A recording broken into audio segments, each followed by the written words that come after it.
Welcome back mga katambalan, mga hot topic and issue pag-usapan natin. Update po tayo kay Alden Richard at Catherine Bernardo, na kung saan nga po si Alden ay kasama nga po ang kanyang mga kaibigan na sina Mitch and Prince at si Maten. Sila po ay pumunta sa Sugar High Bakery sa Pioneer sa United and Brickstone Street, Barangay Capitolio, Pasig City.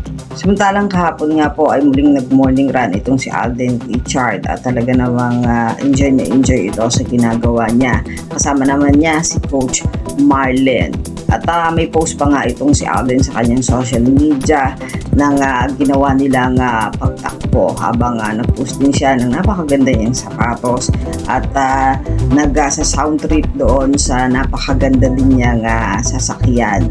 At bukod pa doon ay nag-post din itong si Alden na nakahawak sa napakaangas na bike. At ito nga si Alden ay nabibili ngayon sa pagbibisikleta na parati din niyang pinupost sa kanyang social media account. Samantalang si Catherine Bernardo naman ay kasama itong si Joshua Garcia para naman sa Token Text. Ito po ay anniversary celebration ng Mobile Service Network si endorses. Yan nga po yung Token Text na ini-endorso nitong si Catherine Bernardo at Joshua Garcia. Makikita po dito na talagang napakaganda at blooming itong si Catherine Bernardo, kasama nga po itong si Joshua Garcia. Samantalang sikat naman po ay parating yung makikita tuwing Sabado at Linggo sa Pilipinas Got Talent, na kung saan nga po ay isa sa mga judge ng